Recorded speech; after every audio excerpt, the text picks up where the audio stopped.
ਸਤਿ ਸ਼੍ਰੀ ਅਕਾਲ ਦੋਸਤੋ, ਮੈਂ ਤੁਹਾਡਾ ਸਾਰਿਆਂ ਦਾ ਆਪਣੇ YouTube ਚੈਨਲ ਤੇ ਬਹੁਤ-ਬਹੁਤ ਸਵਾਗਤ ਕਰਦਾ ਹਾਂ। ਦੋਸਤੋ, ਅਸੀਂ ਅੱਜ ਕਲਾਸ 10th ਦੀ ਸਾਇੰਸ ਦਾ ਚੈਪਟਰ ਨੰਬਰ 4 ਜਿਸ ਦਾ ਨਾਮ ਹੈ ਕਾਰਬਨ ਅਤੇ ਉਸ ਦੇ ਯੌਗਿਕ। ਵੈਰੀ ਇੰਪੋਰਟੈਂਟ ਚੈਪਟਰ ਹੈ। ਤਾਂ ਫਰੈਂਡਸ, ਵੀਡੀਓ ਸ਼ੁਰੂ ਕਰਨ ਤੋਂ ਪਹਿਲਾਂ ਅਗਰ ਤੁਸੀਂ ਇਸ ਚੈਨਲ ਦੇ ਨਵੇਂ ਹੋ, ਅਜੇ ਤੱਕ ਚੈਨਲ ਨੂੰ ਸਬਸਕ੍ਰਾਈਬ ਨਹੀਂ ਕੀਤਾ ਤਾਂ ਪਲੀਜ਼ ਪਹਿਲਾਂ ਚੈਨਲ ਨੂੰ ਸਬਸਕ੍ਰਾਈਬ ਕਰੋ। ਇਸ ਦੇ ਨਾਲ ਬੈਲ ਆਈਕਨ ਨੂੰ ਪ੍ਰੈਸ ਕਰੋ ਤਾਂ ਕਿ ਹਰ ਇਨਫੋਰਮੇਟਿਵ ਵੀਡੀਓ ਦਾ ਨੋਟੀਫਿਕੇਸ਼ਨ ਤੁਹਾਡੇ ਤੱਕ ਸਭ ਤੋਂ ਪਹਿਲਾਂ ਪਹੁੰਚ ਸਕੇ। ਅਗਰ ਤੁਹਾਨੂੰ ਵੀਡੀਓ ਅੱਛੀ ਲੱਗੇ, ਵੀਡੀਓ ਨੂੰ ਲਾਈਕ ਔਰ ਸ਼ੇਅਰ ਜ਼ਰੂਰ ਕਰਨਾ। तो ਇਸ ਦੇ ਨਾਲ ਹੀ ਸ਼ੁਰੂ ਕਰਦੇ ਹਾਂ ਜੀ। Class 10th science chapter number 4 carbon ਅਤੇ ਉਸ ਦੇ ਯੌਗਿਕ। ਸਭ ਤੋਂ ਪਹਿਲਾਂ ਇਸ ਲੈਸਨ ਦੀ ਮੁੱਢਲੀ ਜਾਣਕਾਰੀ। ਹਾਈਡਰੋਜਨ ਨੂੰ ਛੱਡ ਕੇ ਕਾਰਬਨ ਜ਼ਿਆਦਾ ਸੰਖਿਆ ਵਿੱਚ ਆਪਣੇ ਯੌਗਿਕ ਬਣਾਉਂਦਾ ਹੈ। ਸਭ ਤੋਂ ਇੰਪੋਰਟੈਂਟ ਗੱਲ ਹੈ ਜੀ, ਹਾਈਡਰੋਜਨ ਨੂੰ ਛੱਡ ਕੇ ਕਾਰਬਨ ਜ਼ਿਆਦਾ ਸੰਖਿਆ ਵਿੱਚ ਆਪਣੇ ਯੌਗਿਕ ਬਣਾਉਂਦਾ ਹੈ। ਨੈਕਸਟ ਹੈ, ਧਰਤੀ ਦੀ ਪੇਪੜੀ ਵਿੱਚ ਖਣਿਜਾਂ ਜਿਵੇਂ ਕਿ ਕਾਰਬੋਨੇਟ, ਹਾਈਡਰੋਜਨ ਕਾਰਬੋਨੇਟ, ਕੋਲਾ ਅਤੇ ਪੈਟਰੋਲੀਅਮ ਦੇ ਰੂਪ ਵਿੱਚ ਕੇਵਲ 0.02% ਕਾਰਬਨ ਮੌਜੂਦ ਹੁੰਦੀ ਹੈ। ਨੈਕਸਟ ਪੁਆਇੰਟ ਹੈ, ਵਾਯੂਮੰਡਲ ਵਿੱਚ 0.3% ਕਾਰਬਨ ਡਾਈਆਕਸਾਈਡ ਦੇ ਰੂਪ ਵਿੱਚ ਕਾਰਬਨ ਮੌਜੂਦ ਹੈ। ਸਾਰੀਆਂ ਸੰਜੀਵ ਰਚਨਾਵਾਂ ਵੀ ਕਾਰਬਨ 'ਤੇ ਆਧਾਰਿਤ ਹਨ। ਕਾਰਬਨ ਹਾਈਡਰੋਜਨ ਨਾਲ ਮਿਲ ਕੇ ਸਭ ਤੋਂ ਵੱਧ ਯੌਗਿਕ ਬਣਾਉਂਦਾ ਹੈ, ਜਿਸ ਨੂੰ ਹਾਈਡਰੋਕਾਰਬਨ ਕਹਿੰਦੇ ਹਨ। ਜਿਹੜੇ ਯੌਗਿਕ ਹਾਈਡਰੋਕਾਰਬਨ ਤੋਂ ਬਣਦੇ ਹਨ ਉਹਨਾਂ ਨੂੰ ਜੈਵਿਕ ਯੌਗਿਕ ਜਾਂ ਅਸੀਂ ਕਹਿ ਸਕਦੇ ਹਾਂ ਜੀ ਆਰਗੈਨਿਕ ਕੰਪਾਊਂਡ। ਨੈਕਸਟ ਪੁਆਇੰਟ ਹੈ, ਸਹਿਯੋਜਕ ਬੰਧਨ ਜਿਹਨੂੰ ਅਸੀਂ ਕਹਿੰਦੇ ਕੋਵਲੈਂਟ ਬੌਂਡ। ਆਇਨਿਕ ਬੰਧਨ ਬਣਾਉਣ ਦੇ ਦੌਰਾਨ ਪਰਮਾਣੂ ਇੱਕ ਜਾਂ ਦੂਜੇ ਪਰਮਾਣੂ ਤੋਂ ਇੱਕ ਜਾਂ ਵਧੇਰੇ ਇਲੈਕਟ੍ਰੋਨਾਂ ਦੇ ਸਾਂਝ ਕਰਦੇ ਹਨ ਅਤੇ ਨੋਬਲ ਗੈਸ ਦੀ ਇਲੈਕਟ੍ਰੋਨਿਕ ਤਰਤੀਬ ਨੂੰ ਪ੍ਰਾਪਤ ਕਰਦੇ ਹਨ। ਨੈਕਸਟ ਹੈ, ਜਿਨ੍ਹਾਂ ਇਲੈਕਟ੍ਰੋਨਾਂ ਨੂੰ ਸਾਂਝਾ ਕੀਤਾ ਜਾਂਦਾ ਹੈ ਉਹ ਦੋਵੇਂ ਪਰਮਾਣੂਆਂ ਦੇ ਬਾਹਰੀ ਸ਼ੈੱਲਾਂ ਦੇ ਹੁੰਦੇ ਹਨ। ਜਿਨ੍ਹਾਂ ਇਲੈਕਟ੍ਰੋਨਾਂ ਨੂੰ ਸਾਂਝਾ ਕੀਤਾ ਜਾਂਦਾ ਹੈ ਉਹ ਦੋਵੇਂ ਪਰਮਾਣੂਆਂ ਦੇ ਬਾਹਰੀ ਸ਼ੈੱਲਾਂ ਦੇ ਹੁੰਦੇ ਹਨ। ਸਹਿਯੋਜਕ ਬੰਧਨ ਕੇਵਲ ਧਾਤਵਿਕ ਪਰਮਾਣੂ ਅਤੇ ਅਧਾਤਵਿਕ ਪਰਮਾਣੂ ਹੀ ਬਣਦੇ ਹਨ। ਇਹ ਨੋਟ ਕਰਨ ਵਾਲਾ ਇੰਪੋਰਟੈਂਟ ਪੁਆਇੰਟ ਹੈ ਜੀ। ਸਹਿਯੋਜਕ ਜਿਹੜੇ ਕੋਵਲੈਂਟ ਬੌਂਡ ਹੈ ਇਹ ਕੇਵਲ ਧਾਤਵਿਕ ਪਰਮਾਣੂ ਅਤੇ ਅਧਾਤਵਿਕ ਪਰਮਾਣੂਆਂ ਵਿਚਕਾਰ ਹੀ ਬਣਦੇ ਹਨ। ਨੈਕਸਟ ਪੁਆਇੰਟ ਹੈ, ਧਾਤਵਿਕ ਪਰਮਾਣੂ ਇਲੈਕਟ੍ਰੋਨਾਂ ਨੂੰ ਗੁਆਉਣ ਅਤੇ ਅਧਾਤਵਿਕ ਪਰਮਾਣੂ ਇਲੈਕਟ੍ਰੋਨਾਂ ਨੂੰ ਪ੍ਰਾਪਤ ਕਰਨ ਲਈ ਤਿਆਰ ਹੁੰਦੇ ਹਨ। ਉਸ ਤੋਂ ਬਾਅਦ ਹੈ ਸਹਿਯੋਜਕ ਬੰਧਨ। ਇੱਕ ਆਕਰਸ਼ਣ ਬਲ ਹੈ ਜਿਹੜਾ ਦੋ ਪਰਮਾਣੂਆਂ ਵਿਚਕਾਰ ਇਲੈਕਟ੍ਰੋਨਾਂ ਦੇ ਆਪਸੀ ਸਾਂਝੇ ਹੋਣ ਕਾਰਨ ਪੈਦਾ ਹੁੰਦਾ ਹੈ। ਉਸ ਤੋਂ ਬਾਅਦ ਹੈ ਜੀ H2 ਅਣੂ ਦਾ ਗਠਨ। ਕਿਸ ਤਰ੍ਹਾਂ H2 ਦਾ ਗਠਨ ਹੁੰਦਾ ਹੈ? ਸਭ ਤੋਂ ਪਹਿਲਾਂ ਕਿ ਹਾਈਡਰੋਜਨ ਦੇ ਪਰਮਾਣੂ ਕੇ ਸ਼ੈੱਲ ਵਿੱਚ ਇੱਕ ਇਲੈਕਟ੍ਰੋਨ ਹੈ, ਜਿਸ ਤਰ੍ਹਾਂ ਜੀ ਹਾਈਡਰੋਜਨ ਹੈ, ਔਰ ਇਸ ਦੇ ਵਿੱਚ ਆ ਜਾਂਦਾ ਜੀ ਨਿਊਕਲੀਅਸ, ਜਿਸ ਦੇ ਵਿੱਚ ਹੁੰਦੇ ਆ ਪ੍ਰੋਟੋਨ ਅਤੇ ਨਿਊਟਰੋਨ, ਔਰ ਇਸ ਦਾ ਇਲੈਕਟ੍ਰੋਨ ਹੈ ਜੀ 1। ਇੱਕ ਇਲੈਕਟ੍ਰੋਨ ਹੁੰਦਾ ਹੈ ਤਾਂ ਪਹਿਲੇ ਸ਼ੈੱਲ ਨੂੰ ਅਸੀਂ ਕੇ ਨਾਲ ਡਿਨੋਟ ਕਰਦੇ ਹਾਂ। ਪੂਰਾ ਭਰਨ ਦੇ ਲਈ ਔਰ ਮਿਨੀਮਮ ਪਹਿਲੇ ਸ਼ੈੱਲ ਵਿੱਚ ਕਿੰਨੇ ਹੋਣੇ ਚਾਹੀਦੇ ਆ ਜੀ 2। ਇੱਕ ਇਲੈਕਟ੍ਰੋਨ ਦੀ ਲੋੜ ਹੈ ਇਹਨੂੰ ਆਪਣਾ ਆਰਬਿਟ ਕੰਪਲੀਟ ਕਰਨ ਲਈ, ਕਿਉਂਕਿ ਕੇ ਸ਼ੈੱਲ ਦੇ ਵਿੱਚ ਮੈਕਸੀਮਮ ਜਿਹੜੀ ਇਲੈਕਟ੍ਰੋਨਾਂ ਦੀ ਸੰਖਿਆ 2 ਹੋਣੀ ਚਾਹੀਦੀ ਹੈ, ਔਰ 2 ਨੂੰ ਪੂਰਾ ਕਰਨ ਵਾਸਤੇ ਇਸ ਨੂੰ ਇੱਕ ਇਲੈਕਟ੍ਰੋਨ ਦੀ ਲੋੜ ਹੈ। ਇਸ ਲਈ ਹਾਈਡਰੋਜਨ ਦੇ 2 ਪਰਮਾਣੂ ਆਪਣੇ ਇਲੈਕਟ੍ਰੋਨ ਸਾਂਝੇ ਕਰਦੇ ਹਨ। ਮੰਨ ਲਓ ਕਿ ਇੱਕ ਸਾਡੇ ਕੋਲ ਹਾਈਡਰੋਜਨ ਹੈ, ਠੀਕ ਹੈ ਜੀ, ਔਰ ਇਸ ਦਾ ਪਰਮਾਣੂ ਹੈਗਾ ਜੀ ਇੱਕ ਹਾਈਡਰੋਜਨ ਆ ਗਿਆ। ਇੱਕ ਹਾਈਡਰੋਜਨ ਅਸੀਂ ਹੋਰ ਲੈ ਲੈਂਦੇ ਹਾਂ, ਉਸਦਾ ਇਲੈਕਟ੍ਰੋਨ ਕਿੰਨਾ ਆ ਗਿਆ ਜੀ 1, ਠੀਕ ਹੈ ਜੀ। ਔਰ ਇਸ ਨੂੰ ਆਪਣਾ ਆਰਬਿਟ ਕੰਪਲੀਟ ਕਰਨ ਵਾਸਤੇ ਜਦੋਂ ਦੋਨੋਂ इकट्ठे कर देंगे तो इस शेयरिंग हो जाती है, तो ये आ जाएगा ਇਹਦਾ ऑर्बिट ਜਿਹੜਾ कंप्लीट हो गया। तो इस ਦੇ ਵਿੱਚ H2 ਦਾ ਨਿਰਮਾਣ ਹੁੰਦਾ ਹੈ, ਇਹਨੂੰ ਅਸੀਂ ਕਹਿ ਦਿੰਦੇ ਹਾਂ ਕਿ H2 ਦਾ ਗਠਨ।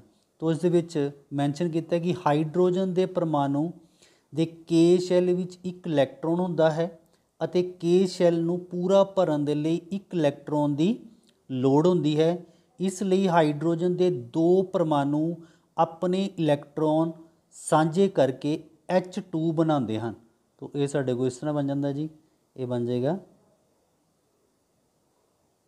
एक इलैक्ट्रॉन इहदा आ गया जी और एक इलैक्ट्रॉन ये आ गया, दो इलैक्ट्रॉन आ गए। उस तो बाद आ गया सिट्टे वजों हाइड्रोजन का एक अणु अपने नेड़े दी नोबल गैस हीलीयम की इलैक्ट्रॉनिक तरतीब प्राप्त कर लैंदा है, क्योंकि दोवें हाइड्रोजन परमाणुओं विचकार एक इलैक्ट्रॉन नूं साझा किया है। इसलिए H2 अणु विचकार एक बंधन अखवांदा है। ठीक है जी, जिस तरह मान लो कि साढ़े कोल आ गया जी हाइड्रोजन, हाइड्रोजन का एक परमाणु आ गया, फिर एक हाइड्रोजन का होर परमाणु ले लैने ये दो। ठीक है जी, इस दे विच जिहड़ा ऑर्बिट है ये साडा ऑर्बिट जिहड़ा कंप्लीट हो गया। जदों ऑर्बिट कंप्लीट हो जाता है तो इस दे विच जिहड़ा बंधन बनता है वो बनता है एक बंधन। ठीक है जी, इनू असीं कह दिंदे जी एक बंधन। इस तरह एक इलैक्ट्रॉन्स इसदा आ गया और एक इलैक्ट्रॉन्स दूसरे हाइड्रोजन का आ गया। नैक्सट है संयोजक इलैक्ट्रॉन दर्शाउण लई असीं बिंदियां अते क्रॉस की वरतों करते हैं। संयोजक जो इलैक्ट्रॉन दर्शाने इस तरह से बिंदी जां इलैक्ट्रॉन क्रॉस के निशान नूं शो कर देंगे। जिवें तुसीं इस डायग्राम च देख रहे हो हाइड्रोजन का एक परमाणु है और हाइड्रोजन का एक परमाणु है, और दोनों में तुसीं देख रहे हो जी दूसरी डायग्राम है, इस दे विच दोनों जोड़े इलैक्ट्रॉन है, पहले केस का इलैक्ट्रॉन और दूसरे केस का इलैक्ट्रॉन ये जोड़ा इकट्ठा हो गया और साढ़े को H2 का निर्माण हो जाता है। इनू असीं कहने जी सिंगल बॉन्ड की कहते। नैक्सट है जी ऑक्सीजन अणु का गठन। ऑक्सीजन O2 के नाल असीं डिनोट करते हैं ऑक्सीजन। O2 का अणु का गठन किस तरह होंदा है? ऑक्सीजन अणु लई ऑक्सीजन के दो परमाणु आपस में दो इलैक्ट्रॉन नूं सांझे करते हैं। हाइड्रोजन में देखिया कि एक इलैक्ट्रॉन्स जिहड़ा सांझा हुंदा सी दोनों का, इस दे विच दो इलैक्ट्रॉनां नूं आपस विच सांझे हुंदे हन। दो परमाणुओं विचकार दूसरा बंधन बनता है जिन्हों असीं कहने हैं जी डबल बॉन्ड। डबल बॉन्ड इस विच देखो कि अगर असीं ऑक्सीजन की गल करिए तो ऑक्सीजन का एटॉमिक नंबर है जी 8। इस दे पहले 8 है और इसकी जो कन्फिगरेशन इलैक्ट्रॉनिक कन्फिगरेशन की गल करिए तो पहले शैल विच आ जाएंगे 2 और दूसरे शैल दे विच किन्ने आएंगे जी 6। ठीक है जी, पहले शैल दे विच आ गए साडे कोल जी 2 और दूसरे शैल दे विच किन्ने आ गए जी 1 2 3 4 5 ते 6। लेकिन जिहड़ा बाहरी शैल हुंदा है सानूं पता है इहदे विच मैक्सीम जिहड़ा ऑक्टोपस यानी कि 8 इलैक्ट्रॉन कंप्लीट करने होंदे हैं, लेकिन इहदे विच 6। तो की करेगा ऑक्सीजन एक ऑक्सीजन नूं होर नाल मिलाएगा। ठीक है जी, हुण इत्थे तुसीं स्क्रीन दे विच देख रहे हो एक साडे कोल ऑक्सीजन का एटॉमिक नंबर ये है जी और इसदे इलैक्ट्रॉन है।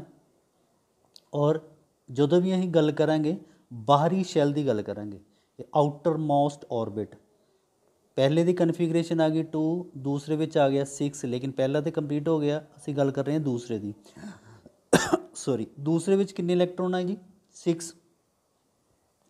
6 इलैक्ट्रॉन आ गए और एक ऑक्सीजन का होर एलीमेंट ले लैने असीं उसदे भी कितने आ गए जी 6।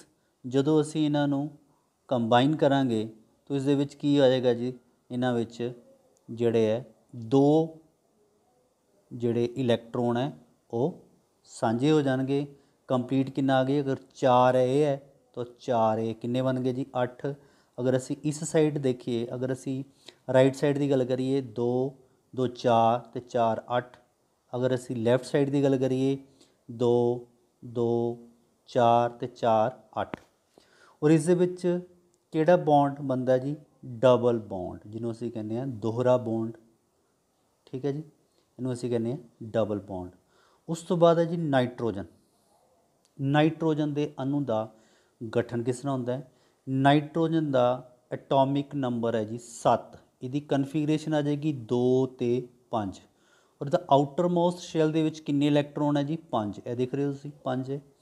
ਔਰ ਨਾਈਟ੍ਰੋਜਨ ਕੀ ਕਰੇਗਾ, ਇੱਕ ਨਾਈਟ੍ਰੋਜਨ ਦਾ ਐਲੀਮੈਂਟ ਹੋਰ ਨੂੰ ਆਪਣੇ ਵੱਲ ਲਿਆਏਗਾ, ਉਹਨੂੰ ਵੀ ਕਹੇਗਾ ਵੀ ਆ ਜਾ ਬਈ ਅਸੀਂ ਇਹਨੂੰ ਮਿਲਾ ਕੇ ਆਪਣਾ ਆਕਟੋਪਸ ਜਿਹੜੇ 8 ਇਲੈਕਟ੍ਰੋਨ ਹੈ ਉਹ ਕੰਪਲੀਟ ਕਰੇਗਾ। ਔਰ ਇਸ ਦੇ ਵਿੱਚ ਕੀ ਹੋਏਗਾ, ਔਰ ਜਦੋਂ ਇਹ ਆ ਗਿਆ ਸਾਡੇ ਕੋਲ ਜੀ 2, ਔਰ ਇਹਦੇ ਵਿੱਚ ਤੁਸੀਂ ਦੇਖ ਰਹੇ ਹੋ 3 ਅਤੇ 3 6। ਅਗਰ ਅਸੀਂ ਪਹਿਲਾਂ ਸਭ ਤੋਂ ਪਹਿਲਾਂ ਰਾਈਟ ਸਾਈਡ ਦੀ ਗੱਲ ਕਰੀਏ ਤਾਂ ਰਾਈਟ ਸਾਈਡ ਵਿੱਚ ਇਲੈਕਟ੍ਰੋਨ ਆ ਗਏ 1 2 ਅਤੇ 6 ਇਲੈਕਟ੍ਰੋਨ ਇਹ ਆ ਗਏ। ਕਿੰਨੇ ਟੋਟਲ ਬਣ ਗਏ ਜੀ 6 ਅਤੇ 2 8। ਅਗਰ ਅਸੀਂ ਦੂਸਰੀ ਸਾਈਡ ਦੀ ਗੱਲ ਕਰੀਏ ਤਾਂ ਇਸ ਦੇ ਵਿੱਚ ਕਿੰਨੇ ਆ ਗਏ 2 ਅਤੇ 6 8। ਇਸ ਦੇ ਵਿੱਚ ਕਿੰਨੇ ਬੌਂਡ ਬਣਦੇ ਆ ਜੀ, ਟ੍ਰਿਪਲ ਬੌਂਡ, 3 ਬੌਂਡ ਬਣਦੇ। ਔਰ ਅਸੀਂ ਇਹਨੂੰ ਇਸ ਤਰ੍ਹਾਂ ਡਿਨੋਟ ਕਰ ਦਿੰਦੇ ਹਾਂ ਟ੍ਰਿਪਲ ਬੌਂਡ।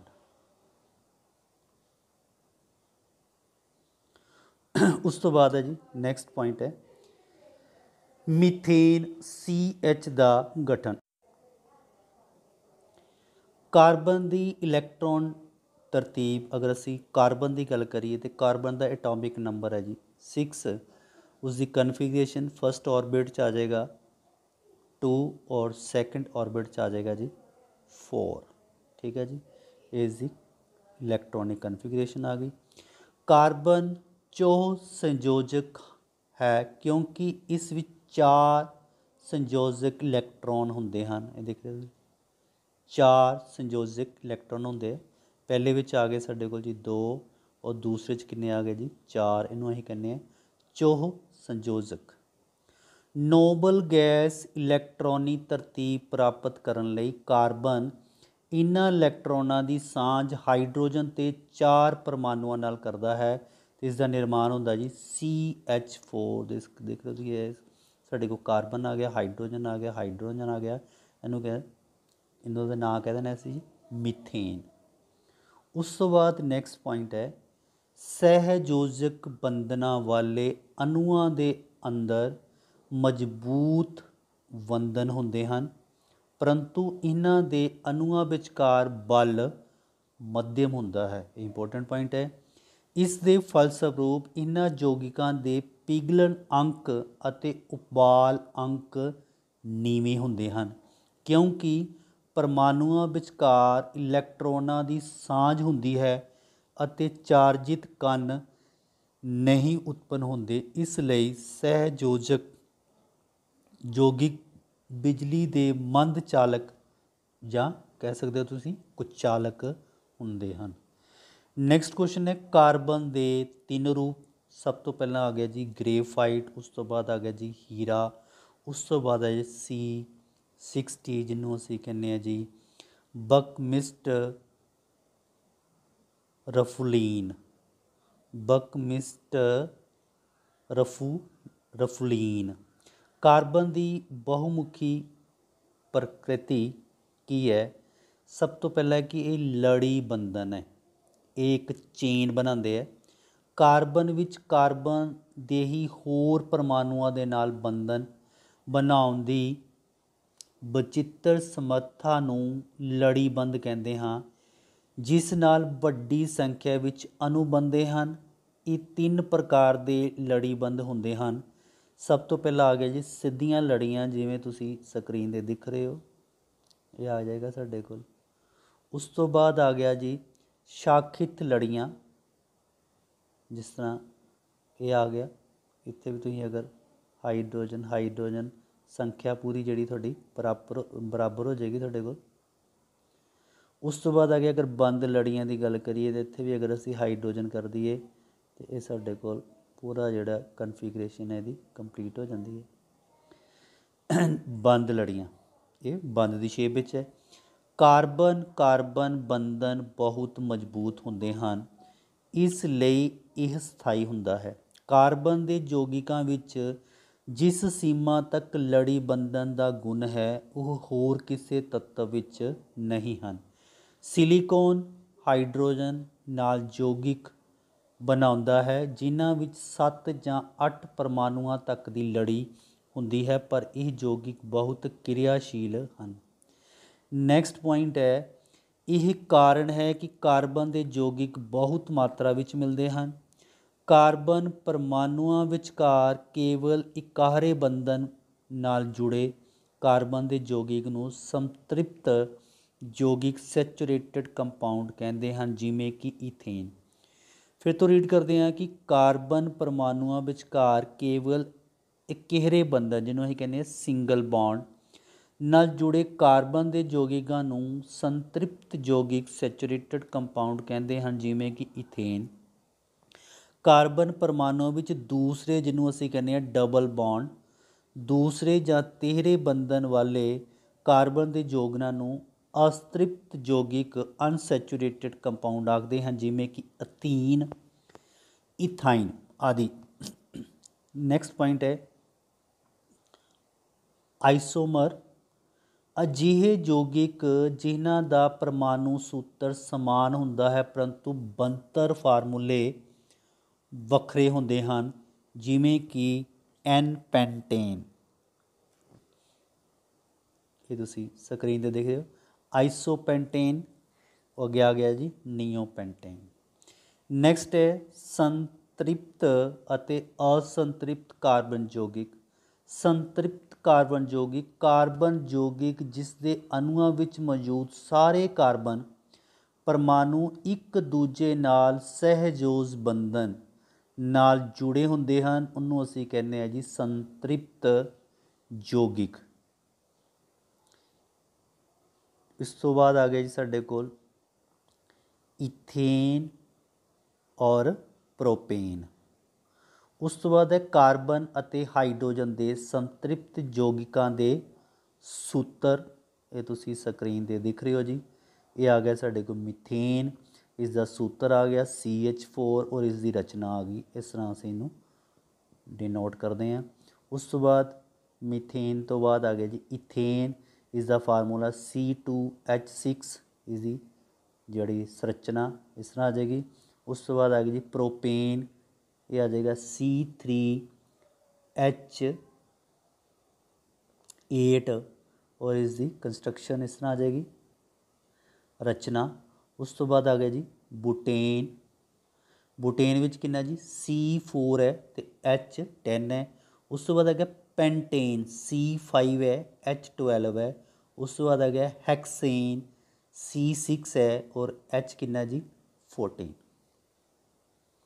ਉਸ ਤੋਂ ਬਾਅਦ ਆ ਗਏ ਹੁਣ ਜੀ ਅਸਤ੍ਰਿਪਤ ਕਾਰਬਨ ਯੌਗਿਕ।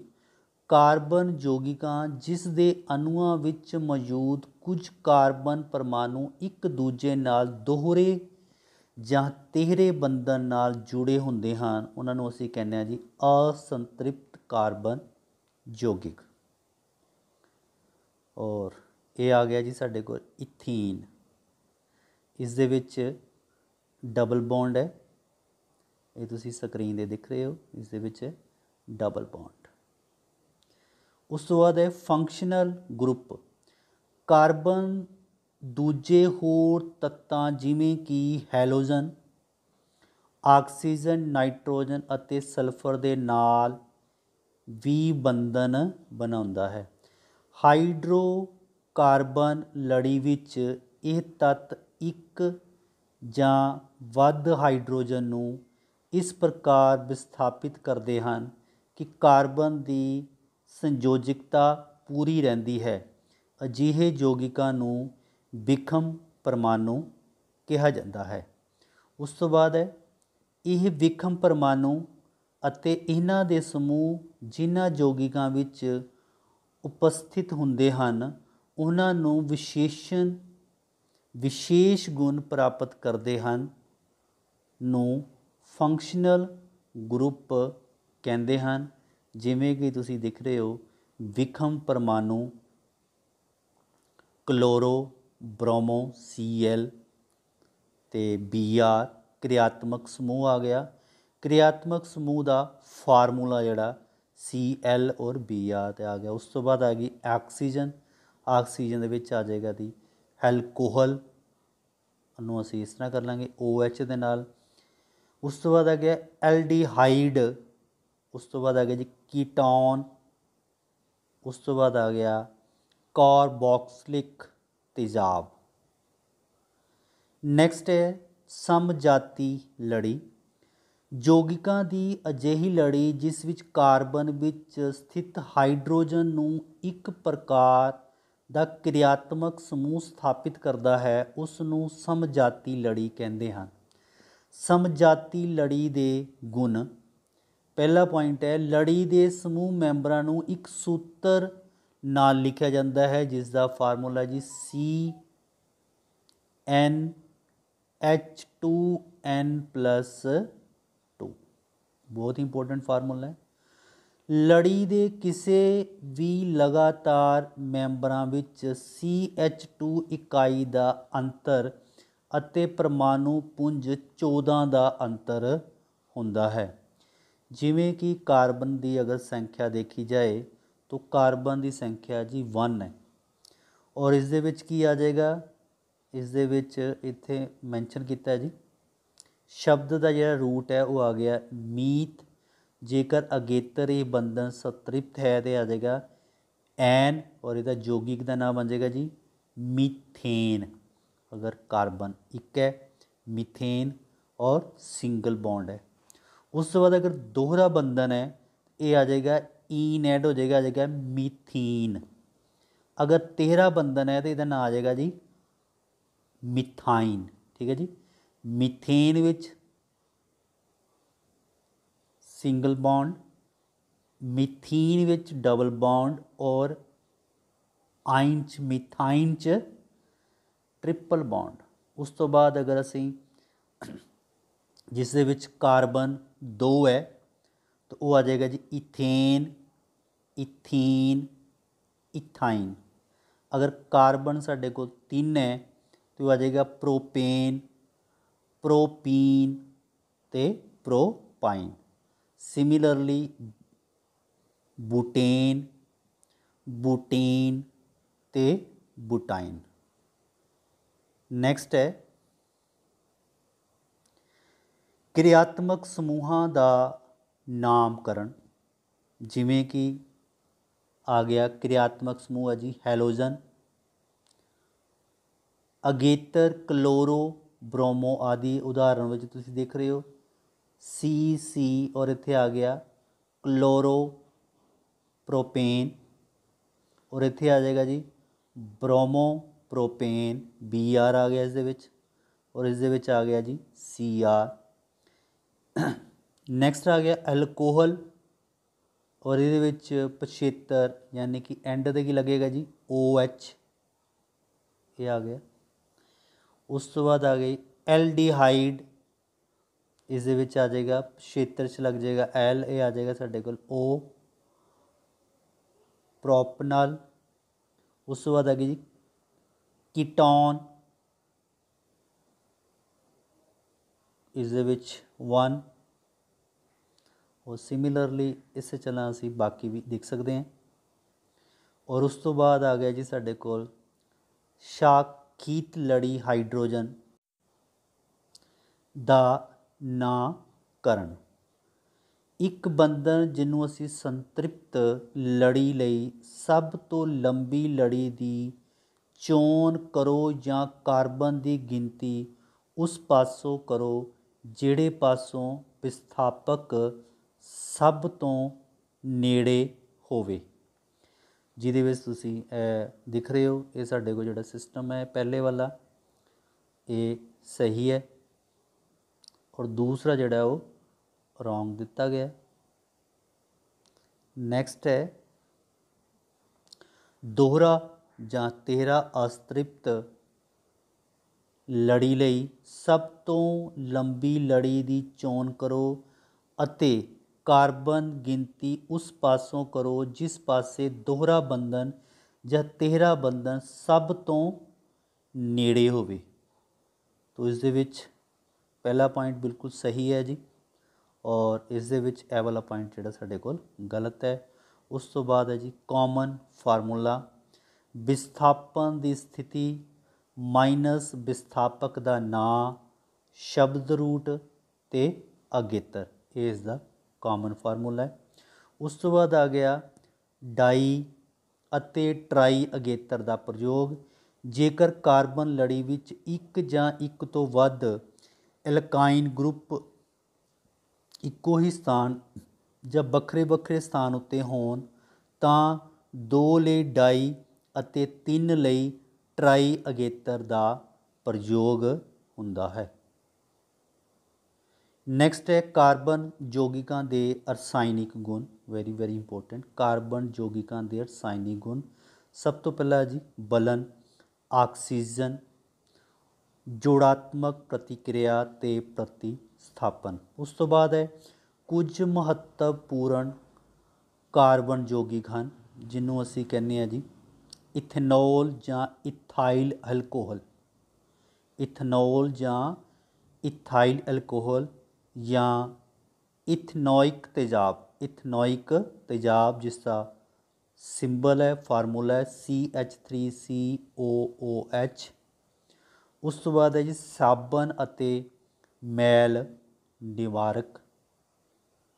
ਤੋ ਇਹਦੇ ਵਿੱਚ ਤੁਸੀਂ ਦੇਖ ਸਕਦੇ ਹੋ